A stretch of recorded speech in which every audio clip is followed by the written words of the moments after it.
Good morning students. हम बात कर रहे थे sp3 संकृत कक्षकों के बारे में। sp3 संकृत कक्षकों का मैंने आपको जो इक्वेशंस थी वो इक्वेशंस के अंदर स्टार्टिंग जो पॉइंट्स थे हमारे जो तरंग फलनों के जो समीकरण थे वो मैंने आपको बताए थे। उसके बाद में हमने जो संकृत कक्षकों के गुणांकों की गणना के अंदर जो हमारी शर्तें होती हैं, प्रसामान्यीकरण की शर्त और लांबिक प्रसामान्यीकरण की जो शर्त होती है उसके बारे में मैंने आपको कुछ बताया था। उसके अंदर मैंने बहुत सारे इक्वेशंस आपके पास में सोल्व किए थे। हमने जो बात की थी वो हमारे 7 स्टेप तक, हमारे 7 स्टेप तक हमारी बात हो चुकी थी। पहली स्टेप के अंदर हमने एस जो लक्षण थे हमारे उसके अंदर A1, A2, A3 और A4 इनका सबके अंदर परसेंटेज लक्षण जो हमारा था वो उसकी वैल्यू निकाली थी, जिसके अकॉर्डिंग हमारे पास में इलेक्ट्रॉन आवेश जो घनत्व आया था वो कितना आया था 1/2 इसके लिए आ रहा था। फिर उसके बाद में हमने जो प्रसामान्यीकरण की शर्त के अकॉर्डिंग हमने देखा था कि हमारे पास में जो अगर साई1 जो है वो x अक्ष पर है तो उसके लिए y और z अक्ष के लिए जो योगदान होगा वो शून्य माना जाएगा, इसलिए वहां पे C1 और D1 क्या था हमारा 0 था। उसके बाद में हमने B1 की वैल्यू निकाली थी। B1 की वैल्यू हमने जो हमारा जो B1 की वैल्यू हमारे जो कैसे निकाली थी, B1 का वैल्यू हमने जिसको A1 का वैल्यू हमारे पास पता है, C1 का है और D1 का है, तो B1 की वैल्यू निकालने के लिए हमने साई1 वाला जो समीकरण है उसका प्रसामान्यीकरण किया था, यानी कि नॉर्मलाइजेशन इसका हमने किया था। उसके बाद में हमारी बात आई थी दूसरी किसमें B2, B3 और B4 की हमने वैल्यू निकाली थी। तो B2, B3 और B4 की वैल्यू हमने किसके अकॉर्डिंग निकाली थी, साई1, साई2, साई1 और साई2, साई1 और साई3 और साई1 और साई4 इन तीनों इक्वेशंस का हमने लांबिक प्रसामान्यीकरण किया था, यानी कि ऑर्थोगोनैलिटी के थ्रू हमने इसको सॉल्व किया था और हमारे पास में B2, B3 और B4 की वैल्यूज हमारे पास में आई थी। नेक्स्ट हमने क्या किया था, 5th स्टेप के अंदर हमने आके क्या किया कि हमने 5th स्टेप के अंदर आके जो हमारा साई2 जो हमारी इक्वेशन है तरंग फलन है उसका हमने y एक्सिस के ऊपर साई2 को हमने कहाँ माना, जो हमारी xz एक्सिस है वहां पे ऊपर माना, xz एक्सिस के ऊपर हमने इसको माना, जिसके अंदर जो हमारी y एक्सिस है या y अक्ष है या 2py है उसका जो अंश योगदान है या उसका जो अंशदान है या उसका जो कंट्रीब्यूशन है वो 0 माना। इसकी वजह से हमारे पास में C2 की वैल्यू क्या आ जाएगी, 0 आ जाएगी। नेक्स्ट स्टेप में हमने क्या किया था कि हमने साई2 जो हमारी इक्वेशन थी, साई2 जो तरंग फलन था उसका प्रसामान्यीकरण किया था। प्रसामान्यीकरण करने के बाद में हमारी D2 की वैल्यूज आ गई थी और उसके बाद में नेक्स्ट हमारे 7th स्टेप के अंदर हमने क्या था, साई3 और साई4 इनका ऑर्थोगोनैलिटी की यानी कि लांबिक प्रसामान्यीकरण किया था किसके साथ में, साई2 के साथ में, यानी कि साई2 और साई3 का और साई2 और साई4 का हमने लांबिक प्रसामान्यीकरण किया था। इतनी बात हमारी हो गई थी, हमारे पास में ये वैल्यूज हमारे पास में आ चुकी थी। अब हम नेक्स्ट स्टेप स्टार्ट करते हैं जिसके अंदर हमारी है 7th स्टेप तक बात हो चुकी थी। हमारे 8th स्टेप में हम बात करते हैं जिसका आपको करना है साई3 की प्रसामान्यीकरण। देखो साई3 जो हमारे पास में आ रहा था, साई3 square d lambda equal to हमारे पास में क्या आ रहा है, 1 आ रहा है। हम साई3 की वैल्यूज पुट करेंगे। साई3 की वैल्यूज क्या है, A3 sine 2s plus B3 sine 2px plus C3 sine 2py plus D3 sine 2pz का whole square d lambda equal to 1। ये हमारे पास में आ रहा था। अब हमने क्या बात की थी, जब भी हम लांबिक प्रसामान्यीकरण कर रहे थे तो हमारे पास में कौन सा फॉर्मूला अप्लाई हो रहा था, A plus B plus C plus D का होल स्क्वायर। ठीक है, अब ये जो फॉर्मूला अप्लाई हो रहा था हमने पहले भी देखा था कि हमारे पास में जब लांबिक इसका प्रसामान्यीकरण करते हैं, नॉर्मलाइजेशन जब करते हैं तो हमारे पास में A3 का स्क्वायर प्लस B3 का स्क्वायर प्लस C3 का स्क्वायर प्लस D3 का स्क्वायर बचता है, जिसका मान हमारे पास में क्या आता है, 1 आता है। अब चूंकि हमारे पास में A3 की वैल्यू है ये रही, B3 की वैल्यू हमारे पास में ऑलरेडी है, C3 की वैल्यू हमारे पास में नहीं है लेकिन D3 की वैल्यू हमारे पास में है, तो हमें किसकी वैल्यू निकालनी है, C3 की वैल्यू नहीं, C3 स्क्वायर तो हम क्या लिख सकते हैं 1 minus A3 square minus B3 square minus D3 square, ये हम लिख सकते हैं। अब देखो हमारे पास में 1 माइनस A3 की वैल्यू क्या है, 1/2 का होल स्क्वायर माइनस B3 की वैल्यू क्या है हमारे पास में माइनस 1/2√3 का होल स्क्वायर माइनस हमारे पास D3 की वैल्यू क्या आ रहा है -1/√6 का होल स्क्वायर। ये हमारे पास में वैल्यूज़ आ रही हैं। अब जब हमारे पास में ये वैल्यूज़ आ रही हैं तो हमारे पास में क्या बचता है, 1 - 1/4 बचता है कि नहीं बचता। इसको सोल्व करेंगे तो 1/12 और इसको सोल्व करेंगे तो 1/6। सारे माइनस की वैल्यूज़ हैं हमारे पास में। लघुत्तम ले लेंगे तो हमारे पास में क्या आ जाएगा, 12। यहाँ पे हो जाएगा कि मतलब सिंपल सी चीज़ है, हमारे पास में क्या आ जाएगा 12, फिर 3, फिर क्या आ जाएगा 1 और फिर क्या आ जाएगा 2। तो हमारे पास में 3 और 2 5 और 1 6, 12 में से 6 गए तो 6 और अपॉन 12। ये हमारे पास में वैल्यूज़ बची है। तो हमारे पास क्या लिख सकते हैं 1/2। यानी कि हमारे पास में जो C3 स्क्वायर की वैल्यू आ रही है 1/2, तो C3 की वैल्यूज़ क्या आ जाएगी, √1/2। ये हमारे पास में इसकी वैल्यूज़ आ जाएंगी। अब देखो हमने C3 की वैल्यूज़ यहाँ पे करते हैं। एट पोजीशन हमारी आ गई है जहाँ हमने निकाला है C3 की वैल्यू, जिसका आया 1/2, वो भी किसमें, रूट के अंदर। नेक्स्ट हम स्टेप जो फॉलो करते हैं, देखिए ध्यान से देखना, हमने यहाँ पे किसकी प्रसामान्यीकरण की शर्त लगाई है, C3 की यानी कि sin3 की प्रसामान्यीकरण की शर्त लगाई है। अब हम जो शर्त लगाने जा रहे हैं वो sin4 के लिए लगाने जा रहे हैं। sin4 की जब हम शर्त लगाएंगे तो हमारे पास में कुछ चेंजेस ही होंगे, सेम टू सेम प्रोसेस यही चलेगी। यहाँ पे हम लगा रहे हैं sin4 के लिए प्रसामान्यीकरण शर्त। sin4 तो यहाँ पे क्या जाएगा, A4, यहाँ पे B4, यहाँ पे C4, यहाँ पे D4। यहाँ पे सेम वही कंडीशंस 4, 4, 4 और ये 4, ठीक है। अब इसमें भी वही चीज़ है हमारे पास में A4 का भी मान है, B4 का भी मान है, C4 का मान हमें निकालना है और D4 का मान भी हमारे पास में अवेलेबल है। तो हमारे पास में सिर्फ वो के वो मान हैं जो हमारे पास में पहले आ रहे थे। यहाँ पे A4, यहाँ पे B4, यहाँ पे D4 और यहाँ पे आ जाएगा C4। अब देखो हमारे पास में जो वैल्यूज़ आ रही हैं वो सेम टू सेम आएंगी, जैसे हमने इधर निकाली थी वैसे की वैल्यूज़ हमारे पास में इधर आ रही है। कैसी वैल्यूज़ आ रही हैं, सेम टू सेम वैसी वैल्यूज़ आ रही है। हमारे पास में वही C4 की वैल्यू आ रही है। अब देखो C4 की वैल्यू एज इट इज़ वैसी की वैसी ही आ रही है। तो हमारे पास में देखो हम क्या कर रहे हैं, जो नेक्स्ट हमने किया है 9th वाली जो हमारी कंडीशन है, उस 9th वाली कंडीशन के अंदर हमारे में C4 की जो वैल्यू आ रही है वो भी √1/2 आ रही है, ठीक है। अब हम यहाँ पे पॉजिटिव नेगेटिव दोनों साथ में ले सकते हैं। ये पॉजिटिव नेगेटिव हमने क्यों लिया है, किस लिए लिया है, किसके कारण हमने ये पॉजिटिव नेगेटिव की वैल्यूज़ ली हैं। पॉजिटिव नेगेटिव लेने का 2 रीजंस होते हैं, क्योंकि हमारे पास में देखो C3 और C4 की वैल्यू सेम सेम आ रही है। अगर C3 और C4 की वैल्यू सेम सेम आएंगी तो जो दो तरंग फलन है हमारे sin3 और sin4, इन तरंग फलनों के समीकरणों में कोई भी अंतर नहीं हो पाएगा। और अगर इनके अंदर अंतर नहीं हो पाएगा तो हम इन दोनों के अंदर कोई भी वेरिएशन शो नहीं कर पाएंगे, यानी कि इनकी एक्सिस जो होती है वो आपस में मर्ज हो जाएंगी।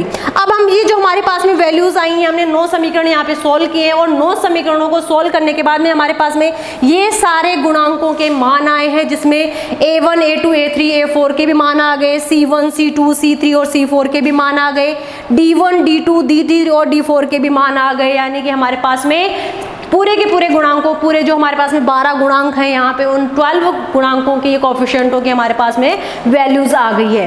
तो जिन जिन की वैल्यूज 0 आ रही है, यानी कि C1 की वैल्यू 0 आ रही है, तो हम अगर किसी भी गुणांक को 0 से मल्टीप्लाई करते हैं तो वो गुणांक भी क्या हो जाएगा, हमेशा क्या होगा, 0 ही हो जाएगा। तो ये जो हमारे समीकरण है, इन समीकरणों को हम जब हम सॉल्व करते हैं तो हमारे पास में ये समीकरण डेवलप होते हैं। देखना, हम सिर्फ यहाँ पे जो गुणांक है A1, A2, B1, B2, C1, C2 या जो भी हमारे पास 12 गुणांक है, सिर्फ उनका वैल्यूज पुट करेंगे तो हमारे पास जो समीकरण बनेंगे वो कैसा बनेगा, sin1। देखो A1 है, सबसे पहले A1 की value 1/2 sin 2s plus B1 की वैल्यू क्या कहाँ आ रही है, अब देखो B1 की वैल्यू क्या आ रही है, √3/2 आ रही है, तो √3/2 sin 2px। अब देखो यहाँ पे बात करती हूँ मैं C1 की और D1 की। देखो C1 भी 0 है और D1 भी 0 है, तो अगर हम यहाँ पे 0 रखेंगे और यहाँ पे भी 0 रखेंगे तो 0 से मल्टीप्लाई होने के बाद में इनकी वैल्यू क्या हो जाएगी, 0, इसकी भी क्या हो जाएगी, 0। तो हम दोनों इक्वेशंस को हम नहीं लिखते हैं। अब हम नेक्स्ट बात करते हैं दूसरे समीकरण की, sin2 समीकरण। sin2 जो हमारे तरंग फलन का समीकरण है, हम सबसे पहले वैल्यू पुट करते हैं A2 की। A2 की वैल्यू हमारे पास में क्या आ रही है, देखो ये रहा हमारा A2, और A2 की वैल्यू भी क्या आ रही है, 1/2 sin साइन 2s वैसे का वैसा।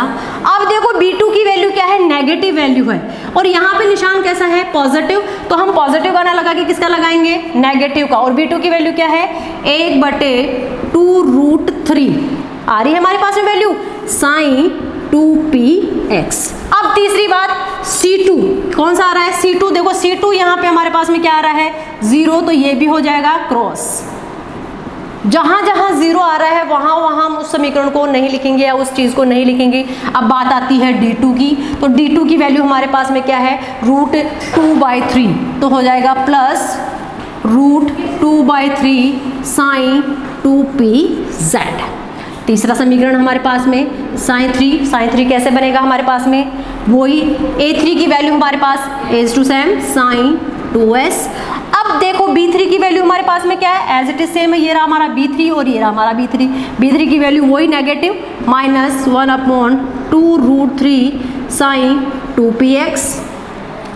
C3 की वैल्यू ये निकली थी हमारे पास में, हमने इसको माना है पॉजिटिव, तो क्या हो जाएगा, प्लस 1/√2 साइन 2py। अब नेक्स्ट आता है D3 की वैल्यू हमारे पास में क्या है, ये वाली वैल्यू है -1/√6 साइन 2pz। साइन 4 की वैल्यू वही /2 साइन 2s। अब देखो ये b2 की वैल्यू है, ये b3 की वैल्यू है, तो b4 की वैल्यू भी वही सेम है, 1/2√3 साइन 2px। अब बात करते हैं C3 और C4 की। देखो C3 की वैल्यू भी क्या है, 1/√2, और C4 की वैल्यू भी क्या है, 1/√2।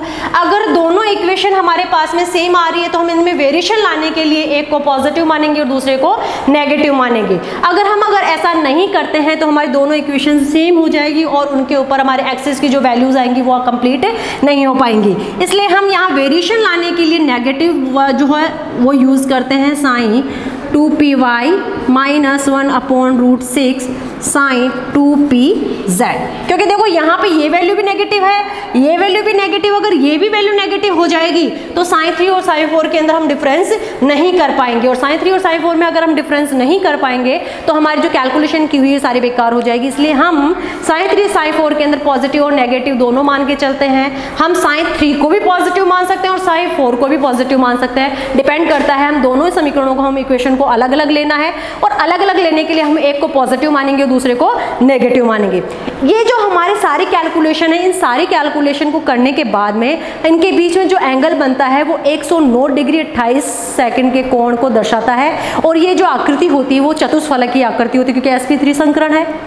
अब इसमें 4 sp3 जो संकरित कक्षक है उन कक्षकों के समचतुष्फलक के चारों कोनों पर आपके जो sp3 कक्षक है ना वो उपस्थित होते हैं। सभी संकरित कक्षकों के गुण जो होते हैं वो दिशात्मक होते हैं, या क्योंकि इसके अंदर सारे p कक्षक पार्टिसिपेट कर रहे हैं। फॉर एग्जाम्पल अगर हम इसी चीज को हम डायग्राम के थ्रू शो करें, ये जो हमारे चारों बने हुए हैं इन्हीं को हम डायग्राम के थ्रू शो करते हैं, तो हमारे पास में कुछ इस तरीके का डायग्राम बनता है।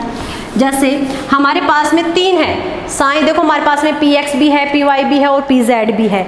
तो हम सबसे पहले तो क्या करेंगे, px py और pz, ये हमारे पास में 3 एक्सिस हो गई।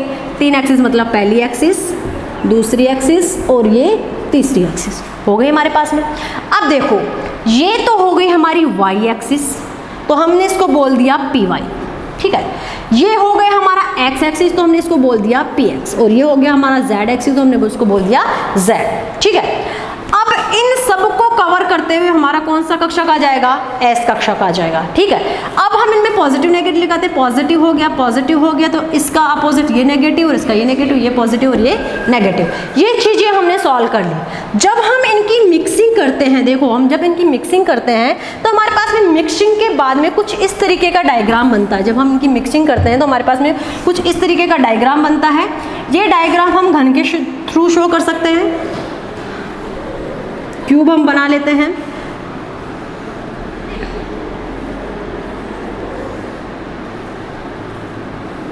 अब देखो ये जो हमने क्यूब बनाया है, इस क्यूब को हम किस तरीके से सॉल्व कर सकते हैं, क्यूब के अंदर हम कैसे इसको शो कर सकते हैं। जैसे पहला हमारा एक लोब हमारी ये रही, ठीक है, दूसरी लोब हमारी ये रही।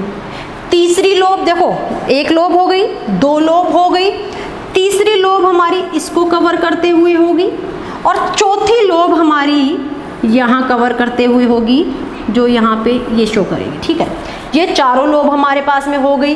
और चारों लोब देखो, चारों जो लोब होती हैं, चारों जो लोब होती हैं वो सारा अपन पॉजिटिव पॉजिटिव यहाँ पे शो करते जाएंगे। तो देखो, ये जो चारों लोब होती है, इसका अपोजिट ये बन गया, इसका अपोजिट इसके अंदर बन गया, इसका अपोजिट इसके अंदर बन गया और इसका अपोजिट ये बन गया। क्योंकि हम आपको पता है जब भी आपकी डम्बेल शेप में जो लोब बनती है वो दो आपकी लोब्स होती हैं। तो यहाँ पे इस कोने पर भी sp3, ध्यान रहे, इस कोने पर भी sp3, दो कोने हो गए, इस कोने पर भी sp3 और इस कोने पर भी कौन से हो जाएंगे, sp3 संकृत कक्षक हमारे पास में डेवलप हो जाएंगे। ये हमारे पास में sp3 संकृत कक्षक जो हमारे पास में आए हैं, उन sp3 संकृत कक्षकों का डायग्राम है। क्योंकि हमारे पास में जो हमारे चतुष्फलक की आकृति होती है उसमें 4 sp3 संकृत कक्षक होते हैं जो सम चतुष्फलक के चारों कोनों पर होते हैं। तो ये एक कोना, ये एक कोना, ये एक कोना और एक कोने, ये चारों कोनों पर हमारे sp3 संकृत कक्षक डेवलप हो जाते हैं। नेक्स्ट हम पढ़ेंगे संकृत कक्षकों में कोण की गणना करना।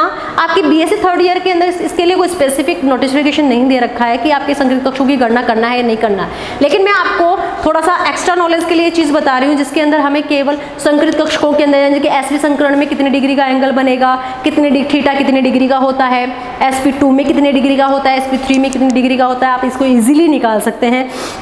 तो हमने अभी तक हमने बात की है संकृत कक्षकों के में गुणांकों की गणना करना, जिसमें हमने sp संकरण की बात की, sp2 संकृत कक्षकों की बात की और आज हमने बात की sp3 संकृत कक्षकों की।